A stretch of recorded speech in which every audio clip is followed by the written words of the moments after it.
Quando meu marido me trocou por uma mulher novinha e me deixou sem nada, ele jurava que eu seria um fracasso.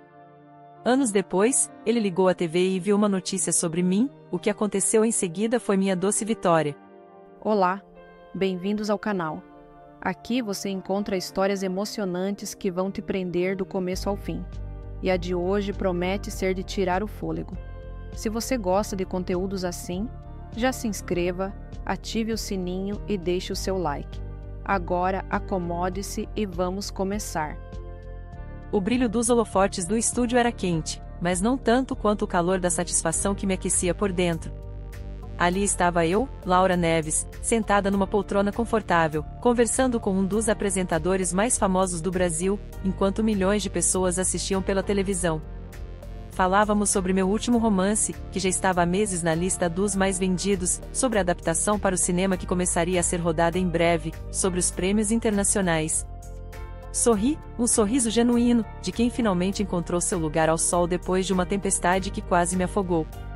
Enquanto as palavras fluíam, contando minha trajetória, as dificuldades, as pequenas vitórias que se tornaram gigantescas, minha mente, por um instante traiçoeiro, me levou de volta. Para um tempo em que a Laura Neves, a escritora, era uma piada de mau gosto, uma fantasia ridícula aos olhos de quem mais deveria me apoiar. Meu ex-marido, Ricardo. Ricardo. Ah, Ricardo. Quando o conheci, ele era o epítome do charme carioca.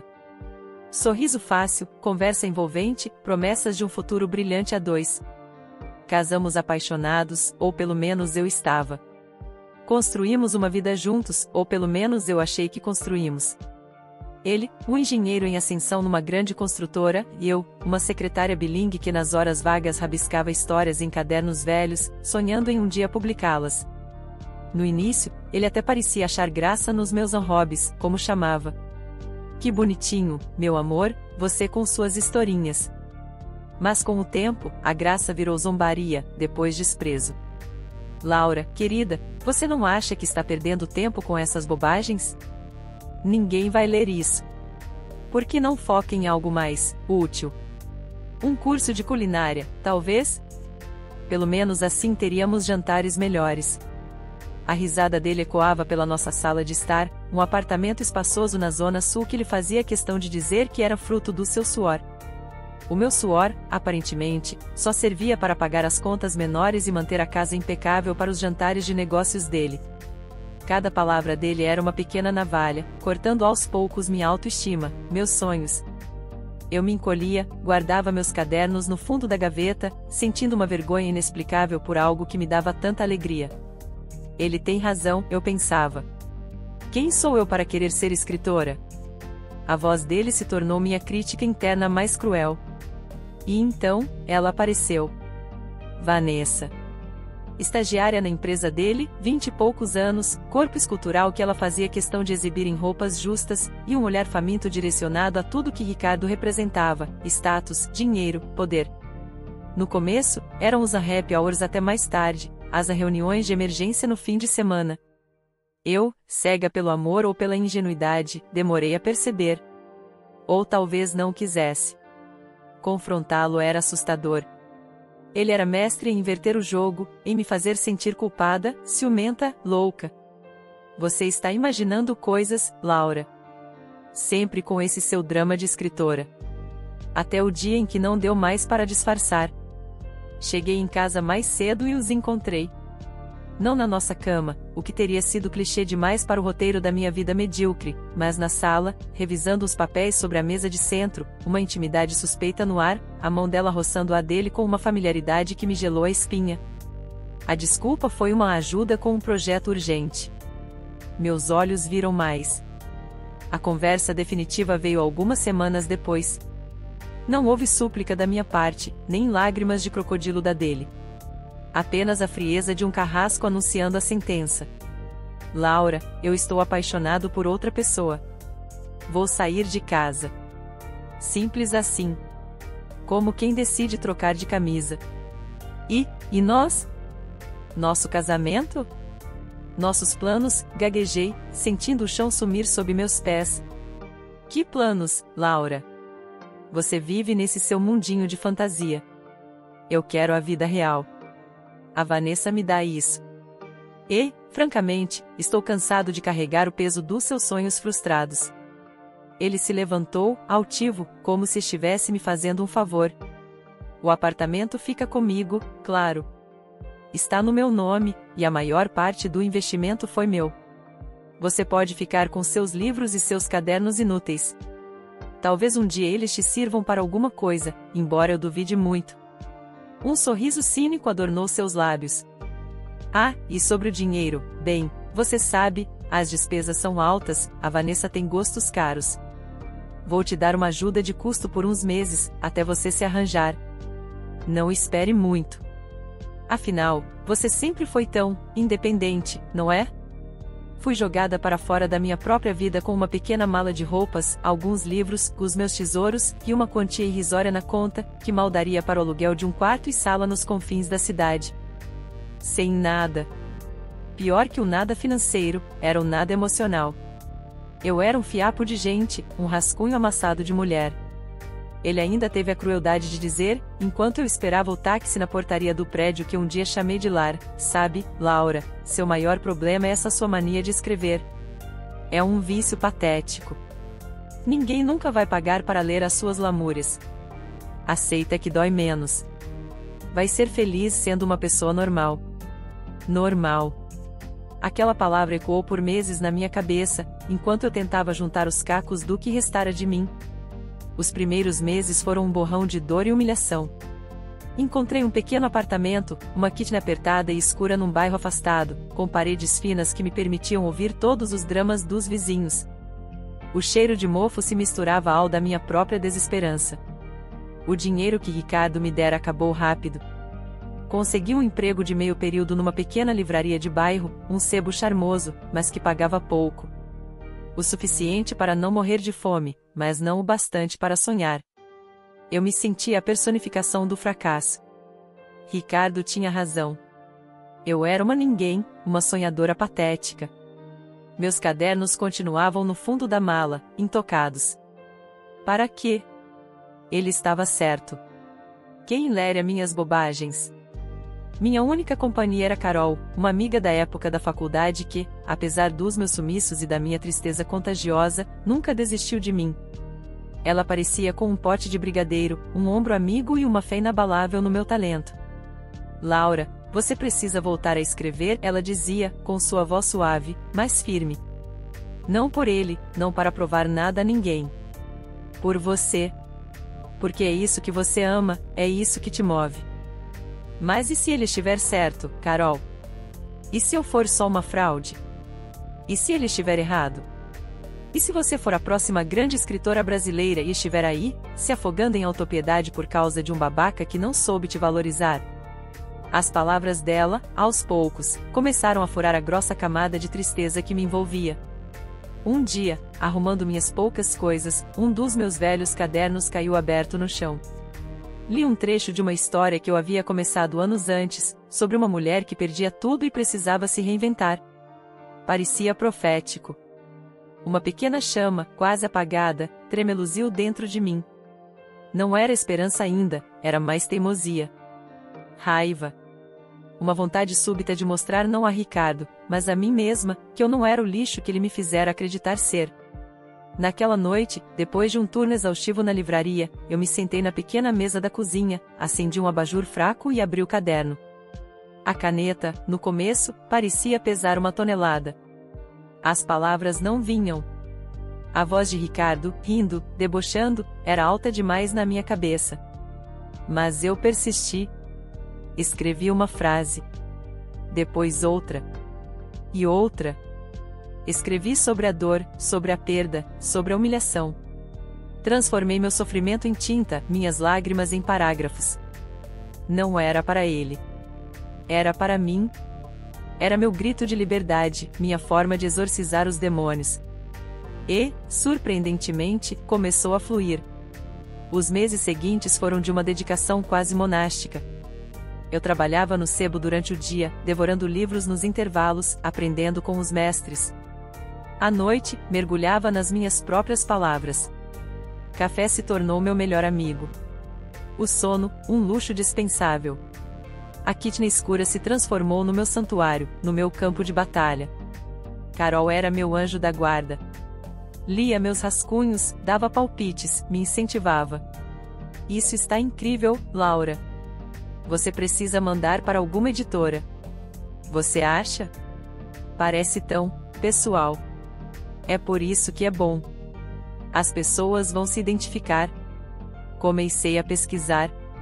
O mercado editorial brasileiro parecia um monstro de 7 cabeças para uma iniciante sem contatos. Mandei meu manuscrito, que chamei de Ancacos de Vidro, para dezenas de editoras. As respostas, quando vinham, eram negativas padronizadas. Agradecemos o envio, mas no momento não se encaixa em nossa linha editorial. Cada não era um soco no estômago, mas a chama, agora, já era uma pequena fogueira. Eu não ia desistir. Continuei trabalhando no sebo, e lá conheci outros aspirantes a escritores, poetas de fim de semana, sonhadores como eu. Participamos de alguns concursos literários pequenos, saraus em bares escondidos. Ganhei uma menção honrosa num deles, o que me deu um pequeno fôlego, uma migalha de reconhecimento. Um dia, seu antenor, o dono do sebo, um senhorzinho adorável com óculos na ponta do nariz e uma paixão contagiante por livros, me viu com uma cópia impressa de Ancacos de Vidro. O que é isso, minha filha? Contei a ele, meio sem graça. Ele pediu para ler. No dia seguinte, chegou com os olhos marejados. Laura, isso é de uma força, de uma verdade. Você tem ouro nas mãos. Ele conhecia um editor pequeno, de uma editora independente que publicava novos talentos. Vou falar com ele. Não prometo nada, mas quem sabe? A esperança, dessa vez, me permiti sentir. Algumas semanas depois, o telefone tocou. Era o editor. Ele queria publicar Ancacos de Vidro. Chorei tanto que mal consegui agradecer. Era uma editora pequena, a tiragem inicial seria modesta, mas era real, meu livro seria publicado. O lançamento foi numa pequena livraria, com poucos convidados, Carol, seu antenor e alguns amigos do sebo. Vendi uns 30 exemplares. Foi um dos dias mais felizes da minha vida. E então, a mágica começou a acontecer. Devagar, no boca a boca. Alguém leu, gostou, indicou para um amigo. Um blog literário pequeno fez uma resenha elogiosa. Depois outro. As redes sociais começaram a comentar. Pessoas se identificavam com a jornada da protagonista, com a superação da dor, com a busca por si mesma. A pequena editora não dava conta dos pedidos. Uma editora maior, uma das gigantes do mercado, fez uma proposta para relançar Ancacos de Vidro com uma nova capa, uma grande campanha de marketing. Foi como um sonho. O livro explodiu. Virou um fenômeno. Semanas, meses no topo das listas dos mais vendidos. Entrevistas em jornais, revistas. Convites para feiras literárias. Meu rosto começou a se tornar conhecido. E, com o sucesso, veio o dinheiro. Mais dinheiro do que eu jamais imaginei ter. Primeiro, saí da Kitney. Comprei um apartamento lindo, claro e arejado, com uma varanda cheia de plantas e uma biblioteca que era meu xodó. Dei um bom dinheiro para seu antenor, como gratidão. Ajudei Carol a montar o próprio negócio, um café literário charmoso. Viajei. Conheci lugares com os quais só sonhava enquanto folheava guias de turismo no sebo. Ricardo? Eu mal pensava nele. Às vezes, ouvia algum comentário vago de conhecidos em comum. Que ele e Vanessa tinham se casado, mas que as coisas não iam tão bem. Que os negócios dele na construtora não estavam mais tão prósperos. Eram apenas ecos distantes de uma vida que não me pertencia mais. Minha vingança não era ativa, era o simples fato de eu estar feliz, realizada, bem-sucedida. Exatamente o oposto do que ele previra para mim. E então veio o convite para o programa de televisão. O programa de maior audiência do país. Era o auge, a consagração. Fiquei nervosa, claro, mas também exultante. Era a chance de contar minha história para milhões, de inspirar outras mulheres que talvez estivessem passando pelo que eu passei. O apresentador era carismático, inteligente. A conversa fluía leve, emocionante. Falamos sobre o processo criativo, sobre a importância da representatividade feminina na literatura. Laura, ele disse, num tom mais sério, sua história de superação é inspiradora. Você mencionou em entrevistas anteriores que houve um período particularmente difícil em sua vida, um ponto de virada. E que a escrita, de certa forma, foi sua salvação. Houve alguém, ou alguma situação, que te desacreditou a ponto de você quase desistir dos seus sonhos? Respirei fundo. Era a deixa. Sim, respondi, olhando diretamente para a câmera, como se pudesse enxergar cada espectador. Houve um tempo em que as pessoas mais próximas, aquelas de quem eu esperava apoio, me diziam que meu sonho de ser escritora era uma bobagem, uma perda de tempo. Que ninguém jamais lera o que eu escrevia. Que eu deveria me contentar com uma vida normal, sem grandes aspirações. Não mencionei nomes. Não precisava. Minha voz era calma, mas firme. Por um tempo, eu acreditei nisso. Quase me afoguei na desesperança. Mas, felizmente, encontrei forças para transformar essa dor, essa humilhação, em combustível. E descobri que as palavras que alguns consideravam inúteis não tinham o poder de curar não só a mim, mas a muitos outros. Um brilho especial surgiu nos meus olhos, não de lágrimas, mas de triunfo sereno. Hoje, sou grata por cada obstáculo, por cada palavra de descrença. Porque foram elas que me impulsionaram a chegar até aqui. E a maior satisfação é saber que minhas bobagens, como alguns chamavam, hoje tocam o coração de milhões de leitores e mudaram a minha vida para sempre. Enquanto os aplausos ecoavam no estúdio e eu sorria, agradecida, não podia imaginar a cena que se desenrolava a quilômetros dali, numa sala de estar não tão luxuosa quanto aquele um dia teve. Ricardo estava largado no sofá, uma lata de cerveja barata na mão, a barriga saliente por cima da calça de moletom desbotada. Vanessa, ao lado dele, lixava as unhas com uma expressão entediada, reclamando que o esmalte importado estava acabando e que ele precisava dar um jeito. A televisão, ligada num volume médio, exibia o programa de entrevistas. No começo, ele nem prestou atenção. Era só mais uma escritora falando de livros, um assunto que sempre o entediou profundamente. Mas então a câmera focalizou o rosto da entrevistada. Um rosto familiar, mas ao mesmo tempo diferente. Mais maduro, mais confiante, com um brilho nos olhos que ele não lembrava de ter visto. Espera aí, ele murmurou, semi-cerrando os olhos. Essa não pode ser. Vanessa ergueu os olhos das unhas. Ser quem, amor? Outra dessas suas ex-amiguinhas sem graça? Mas Ricardo não a ouvia. Seu queixo caiu. O nome na tela confirmou o impossível, Laura Neves.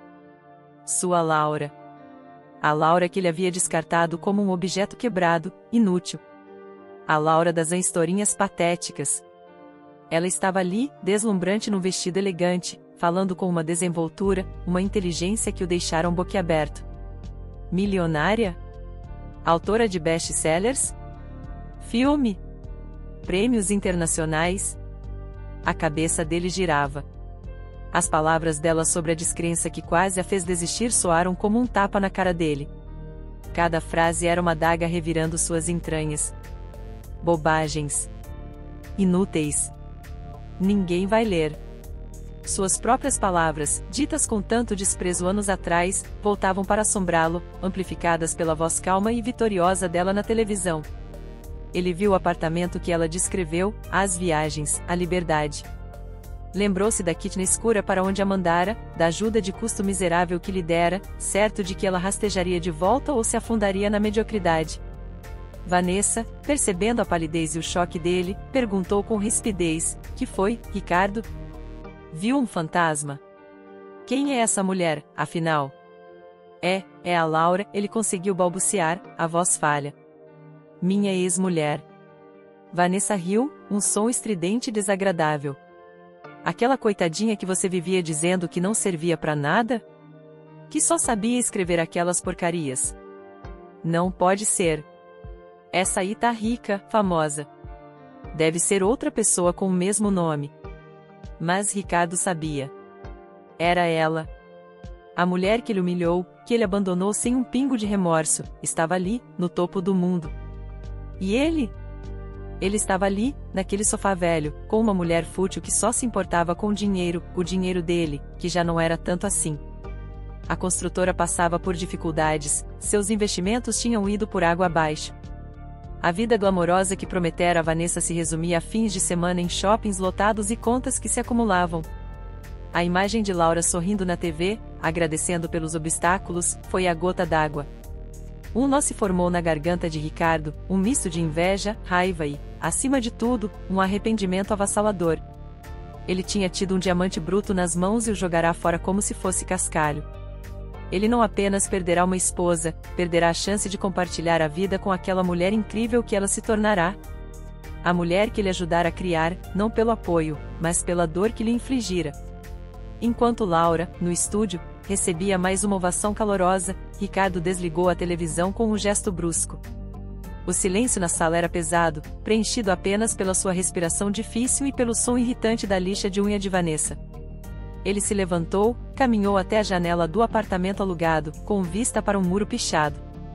A vida que ele escolhera. A vida sem Laura. A vida com o peso esmagador da sua própria estupidez.